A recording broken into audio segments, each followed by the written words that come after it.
ये कहानी एक 50 साल के आदमी की है जिसे एक 14 साल की लड़की से प्यार हो जाता है और वो उसे पाने के लिए उसकी माँ से शादी कर लेता है। इस मूवी का नाम है लॉलिता, जो कि एक सच्ची घटना पर आधारित है।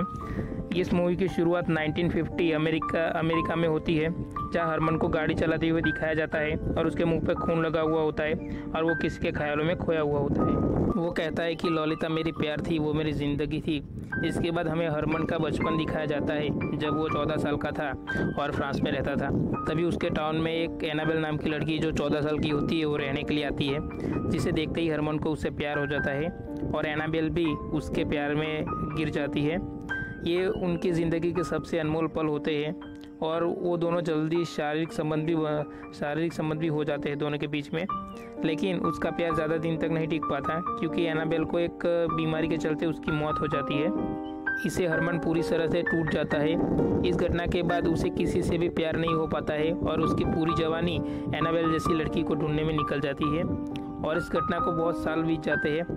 अब हरमन एक 40 साल का अधेड़ उम्र का आदमी है। उसे अमेरिका में बीएडसी कॉलेज में एक प्रोफेसर की जॉब मिल जाती है, जो उसे नेक्स्ट सेमेस्टर से ज्वाइन करनी थी। लेकिन वो समर की छुट्टी में ही अमेरिका के लिए निकल पड़ता है, क्योंकि वो एक नॉवेल लिख रहा था जो इसको इसी छुट्टी में ख़त्म करनी थी। अमेरिका में हरमन अपनी अंकल की दोस्त मिस सेस के घर पे रहने के लिए जाता है, मगर वो जब घर पे जाता है तो वो घर उसको बहुत छोटा और गंदा लगता है और मिसेस हेस भी बेवजह हरमन से करीबी बढ़ाने की कोशिश करती है और हरमन वहाँ से जाने लगता है। मगर वो जब गार्डन में लॉलिता को देखता है तब देखते ही उसके प्यार में पड़ जाता है और लॉलिता भी समझ जाती है कि हरमन उसे पसंद करता है।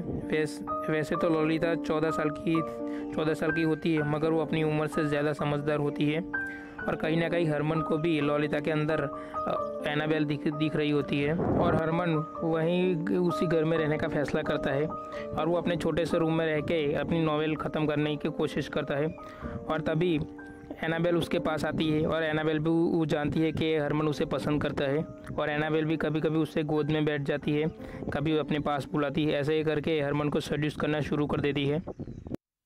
एक दिन अचानक से मिसेस सेज लॉलिता को कैंप में भेज देती है और जब लॉलिता कैंप में जा रही होती है तब खिड़की से हरमन उसको देख लेता है और लॉलिता भी देख लेती है कि हरमन ने उसको देखा है। तब लॉलिता दौड़ते हुए घर में आती है और हरमन की गोद में बैठ जाती है और वो दोनों पैशनेटली किस करते हैं। उसके बाद जब ललिता कैंप में चली जाती है तब मिसेस सेज अपने मेड के द्वारा हरमन को एक खत भिजवाती है और उसमें खत में लिखा था कि मिसेस सेज वो हरमन से शादी करना चाहती है और हरमन थोड़ा सोचने के बाद हाँ कह जाता है कि उसको भी लॉलिता के साथ रहना था और वो मिसेस सेज से शारीरिक संबंध अवॉइड करने के लिए उन्हें नींद की गोली देने लगता है। मिस सेज को हरमन और लॉलिता के रिश्ते के बारे में कुछ मालूम नहीं होता है और ये उन दोनों का सीक्रेट होता है, मगर ये सीक्रेट ज़्यादा दिन तक अंधेरे में नहीं रह पाता। एक दिन जब हरमन बाहर गया होता है तब मिसेस सेज उसकी डायरी पढ़ लेते हैं और लॉलिता के प्रति हरमन के ऑब्सेशन के बारे में पता चल जाता है। इतना ही नहीं, उस डायरी में मिस सेज के बारे में भी हरमन ने काफ़ी गंदी बातें लिखी हुई होती है। हरमन के घर आने के बाद वो उन पर बरस पड़ती है और कहती है कि तुम एक मॉन्स्टर हो और वो उनसे सारे रिश्ते तोड़ के घर से बाहर निकल जाती है। और तभी अचानक से उनका एक्सीडेंट हो जाता है और तभी उन्हीं की वहाँ पे मौत हो जाती है और हरमन को थोड़ा दुख होता है, मगर वो मन ही मन सोचता है कि अब उसके और लॉलिता के बीच अब कोई नहीं आएगा और वो लॉलिता को कुछ नहीं बताता उसकी माँ की मौत के बारे में और झूठ बोल देता है कि वो हॉस्पिटल में है और लॉलिता को लेने के लिए खुद कैंप चला जाता है। और उसके बाद जब वो लॉलिता को देखता है तो उसकी मासूमियत देख के फिर से उसके प्यार में पड़ जाता है और लॉलिता उसे बताती है कि तुम उससे प्यार नहीं करते क्योंकि तुमने अभी तक मुझे किस नहीं किया। और हरमन गाड़ी साइड में रोक देता है और दोनों पैशनेटली एक दूसरे को किस करते हैं और हरमन कहता है कि उन्हें एक होटल में रुकना चाहिए और अगले दिन वो उसकी माँ से मिलने के लिए हॉस्पिटल जाएंगे। और होटल में ललिता की मुलाकात एक क्लेयर नाम के एक हैंडसम आदमी से होती है और ललिता उसके प्रति आकर्षित हो जाती है। हरमन की मुलाकात भी क्लेयर से होती है, मगर उसे वो नाम से नहीं जानता। हरमन को लगता है कि वो कोई स्पाई है जो उसकी बीवी की मौत की तहकीकात कर रहा है। होटल में दोनों की रोमांटिक रिलेशनशिप अब सेक्सुअल में बदल जाती है और दोनों इस पल को जी भर के जीने लगते हैं। अगले दिन एक गैस स्टेशन पे ललिता हरमन से हॉस्पिटल का नंबर मांगती है क्योंकि उसे अपनी माँ से बात करनी थी, मगर हरमन उसे सच बता देता है कि उसकी माँ की मौत हो चुकी है, ललिता के लिए ये बात बहुत शॉकिंग थी और वो होटल पे आने के बाद बहुत रोने लगती है और उसके बाद वो उनके पास कोई वजह नहीं होती वापस घर आने के लिए और वो पूरा अमेरिका घूमने के लिए निकल पड़ते हैं। इसी बीच वो बहुत सारी होटल्स में रुकते हैं और एक कपल की तरह बिहेव करने लगते हैं। फाइनली दोनों BHC कॉलेज पहुंचते हैं। यहाँ पहुंचने के बाद हरमन अपना टीचिंग का जॉब संभालता है और ललिता को स्कूल में भर्ती कर देता है। और यहाँ भी दोनों के बीच शारीरिक संबंध रुकने का नाम नहीं लेते हैं और दुनिया की नज़र में दोनों बाप बेटी है। और यहाँ पे ललिता सेक्सुअली हरमन को मैनिपुलेट करके उसकी सारी मांगें पूरी करवाती है।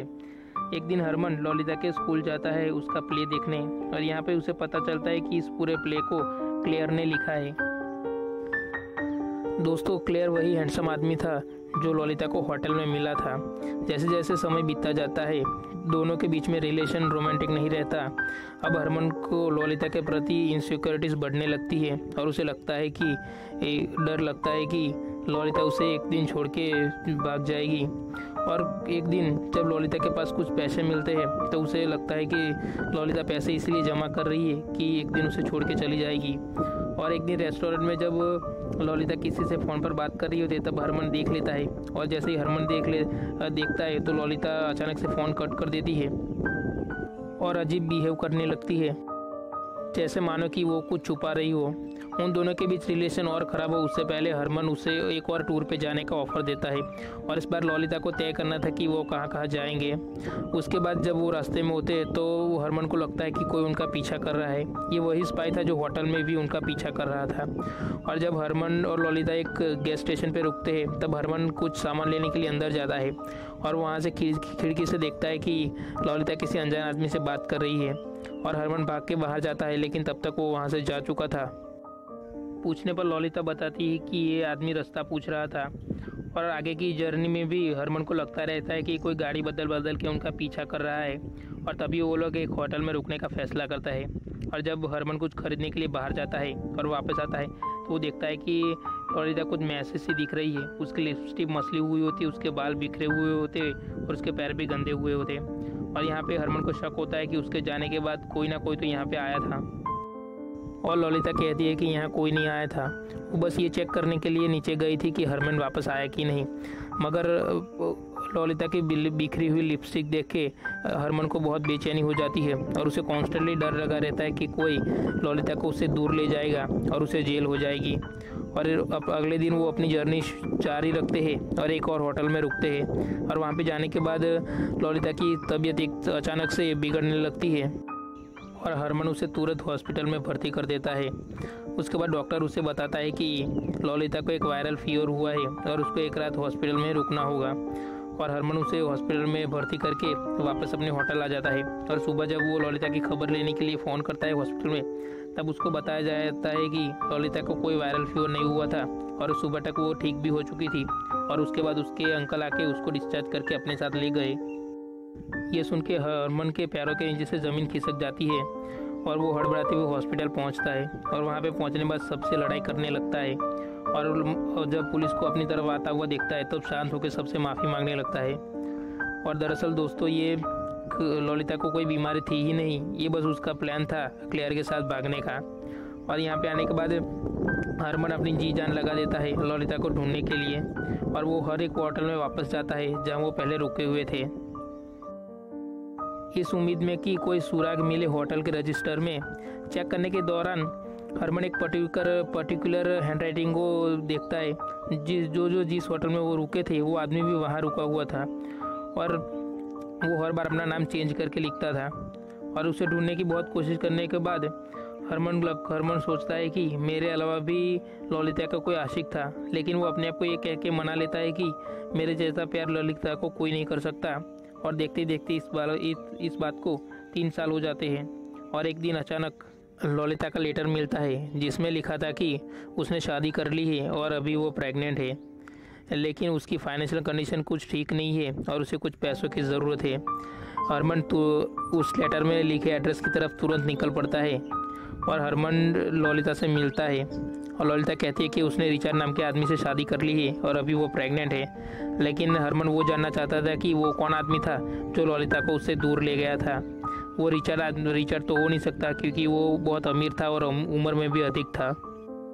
ललिता कहती है कि वो क्लेयर था जो हरमन के पीछे उससे मिलने आया करता था, और ललिता कहती है कि वो पहला ऐसा आदमी था जिसकी वो पूरी तरह से दीवानी थी। ये सुनते ही हरमन का दिल पूरी तरह से टूट जाता है। और ललिता कहती है कि जब पहली बार वो क्लेयर के घर गई तब उसे पता चला कि क्लेयर पॉर्न इंडस्ट्री चलाता है और वो टीनेज लड़कियां उसे बहुत पसंद होती है। ललिता को किसी और के साथ सेक्स नहीं करना था, उसको बस क्लेयर के साथ सेक्स करना था। ये सुन के क्लेयर उसको निकाल देता है। और अब हरमन को ललिता पे बहुत दया आने लगती है, क्योंकि अब वो अपनी ज़िंदगी गरीबी में जी रही थी। हरमन उसे अपने साथ चलने के लिए कहता है, लेकिन ललिता मना कर देती है और वो कहती है कि उसके साथ चलने से तो बहुत अच्छा है कि वो क्लेयर के साथ चली जाएगी।